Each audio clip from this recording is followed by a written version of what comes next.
Our opening remarks this morning will be made by Congressman Roger Marshall. Dr. Marshall, as he was known before he became a member of Congress, represents Kansas's big 1st District, having previously served as a physician and, more importantly, as a devoted father and husband, where he was able to deliver more than 5,000 babies during his time as a doctor before entering the U.S. Congress. He's a graduate of Kansas State University with an undergraduate degree in biochemistry and graduated from medical school at the University of Kansas.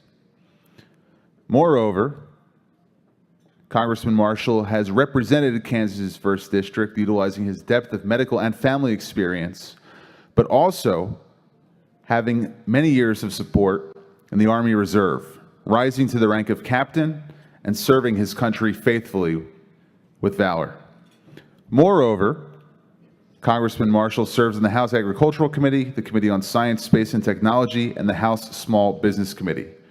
The issue of Qatar is one which affects not just us overseas in terms of Middle East issues, but also the influence of Qatari lobbyists, PR firms, and other mechanisms that try to affect congressional policy.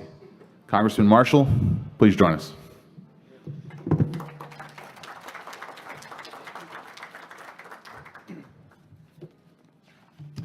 Well, good morning, everybody, and glad that everybody here made it on time. And maybe before I give my remarks here, I might just make a couple comments from the State of the Union speech last night. Certainly, the city is abuzz with what the president did say.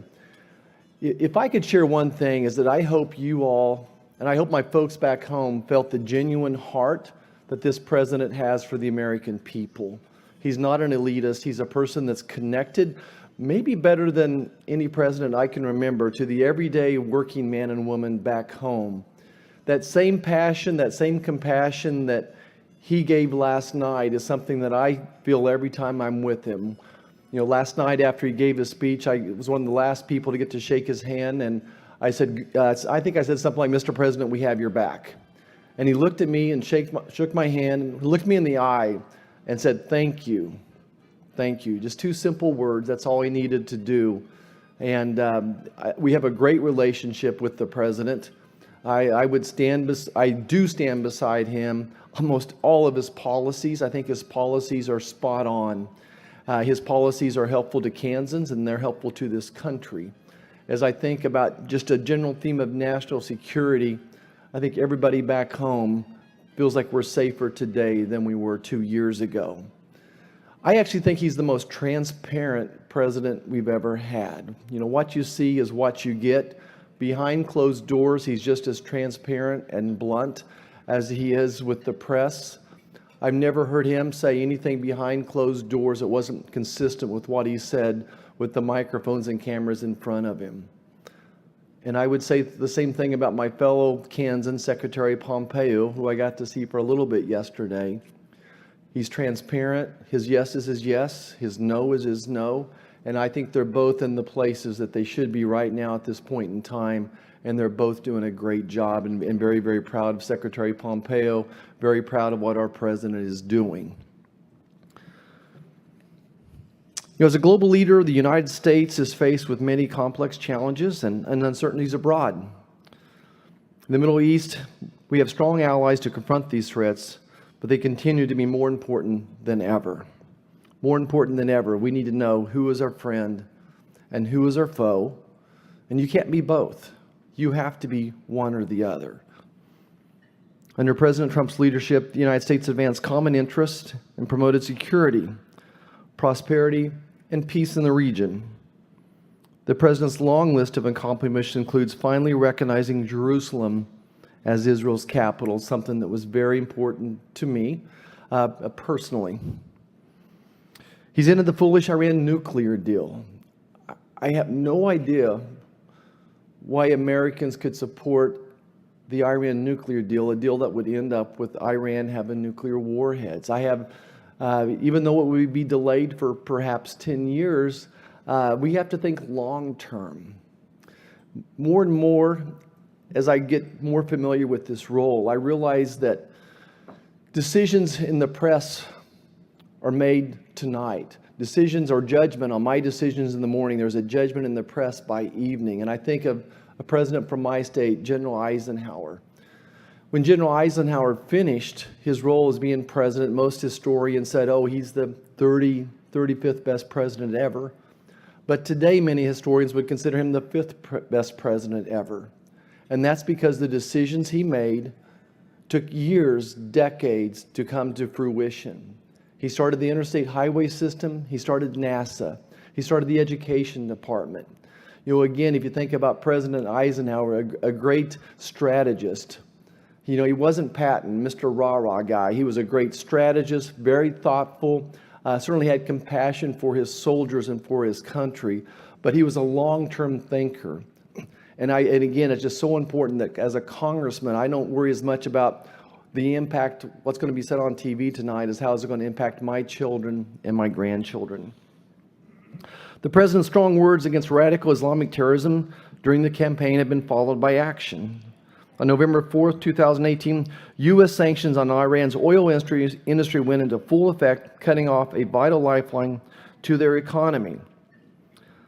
I want to stop there and just talk about the oil industry for a second. The oil industry is very important in Kansas, and I'm so proud, and President Trump pointed this out last night.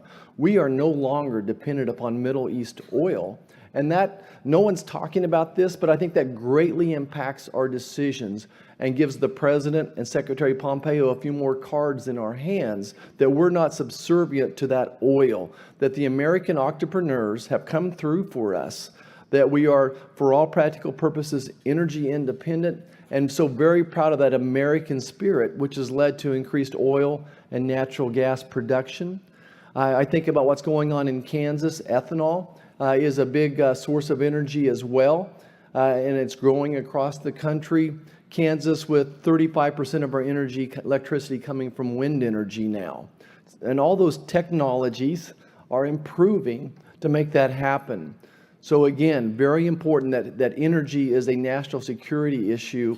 Being able to feed ourselves, which is taken for granted, and energy is taken for granted as well. 2 points of national security. The response to Iranian aggression and funding of terrorist groups is long overdue. Numerous violent extremists throughout the Middle East, such as Hezbollah in Lebanon, Hamas in Palestine, the Assad regime in Syria, Shiite militias in Iraq, and Houthi rebels in Yemen would be crippled without their military and financial support. Went to an Israel trip with almost my entire freshman class, one of the greatest trips of my life. What we were able to learn, to be able to see some of the issues, the challenges in the Middle East was phenomenal experience for a freshman congressman. More recently, we took a second trip to Kuwait and Djibouti as well, trying to understand firsthand what's going on in the Middle East and what our capabilities are and what a great job that our military is doing. It's been a steep learning curve, but I feel like I'm getting there. It's my hope that the maximum pressure campaign will bring us closer to lasting peace for American, Israelis, and the Iranian people who continue to suffer each day at the hands of a regime. Until that day comes, the United States will continue to unequivocally support Israel against those who call for its destruction. My freshman class, and now we're sophomores, I think is just especially akin a relationship with Israel. I believe 9 of us have military experience. We have 2 generals in our military. Brian Mast is one of my close friends in my class. Our trip to Israel, behind closed doors, Benjamin Netanyahu was walking on the stage. He looked out in the audience and saw Brian Mast. And if you don't know Brian Mast, he gave up his legs for this country. But after his injury, he went back to Israel and helped train their soldiers.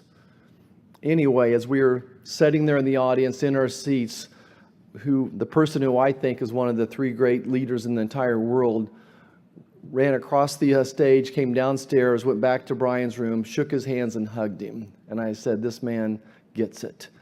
And certainly was very, very proud to have Brian as one of my close classmates. And by the way, he just had a baby girl.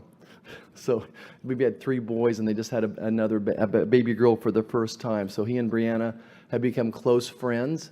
My wife and I for whatever reasons, the young mothers kind of cluster around my wife, and she gives them friendly advice and encouragement. We raised 4 kids ourselves, and just so proud of those relationships. Yeah, just to continue, unfortunately, Iran isn't alone in its promotion of radical Islamic terrorism. Across the Persian Gulf sits the nation of Qatar, whose well-documented support for terrorism and extremist groups have fueled violence, civil war, and bloodshed. Its blind eye to the terrorist financing within its own borders continues to undermine American security and calls into question the long-term partnership of the U.S.-operated base within the country. This certainly is going to be a topic of conversation that's rising to the top. Certainly, I understand we have a significant investment in intelligence there. But I would just assure you that Congress and certainly Secretary Pompeo and the right people understand the complexity of this issue and will do what they think is right for America. On June 8, 2017, Saudi Arabia, Bahrain, Egypt, and the UAE designated 59 people in 12 groups, all either based in or otherwise associated with Qatar, for links to terrorism. Among these terrorist groups are, of course, Al-Qaeda, ISIS, Hamas. Qatar's hedging support for extremists hostile to the United States cannot and will not be tolerated. And again, I think the President reiterated this last night in many, many fashions as well. I'm very glad to hear his continued, consistent support for Israel and as well as for this overall war on terrorism. Moving ahead, Congress will play a vital role in ensuring the long-term security of the Middle East. The security assistance and foreign aid provided each year to numerous countries will continue to ensure strategic cooperation, preventing threats to America from Al-Qaeda, ISIS, Hezbollah, and Hamas. These radical Islamic groups share a common theme: hatred for other religions, anti-Semitic values, and a longing for the destruction of the West. It remains imperative that the U.S. continues to work with its truest partners in the Middle East, our true long-term friends, people that have been bonded together for 50, 60 years. For those that continue to aid bad actors, a realignment of military support may be long overdue. You certainly appreciate the people in this room and your interest and your concern for this country's national security. I don't claim to be an expert on this. But as a physician, I've learned to bring in experts. I was never hesitant to bring in a consultant to explain to me, to get more facts, to order one more x-ray, to get a second opinion or a third opinion. But eventually, as the physician, I'm an obstetrician and gynecologist, was able to not only deliver some 5,000 babies, but had to help a lot of women through some very, very tough times in their life, whether it was breast cancer or ovarian cancer, all those types of things, and try to use that same sense of gather the facts, get rid of the emotion, and as a doctor, as a physician, try to recommend the best course, the best treatment, the best plan of action for this country. I'm very proud to stand by President Trump. I support his policies. Very proud to stand beside Secretary Pompeo as well. Appreciate you all having me this morning and hope you have a great day. Thank you.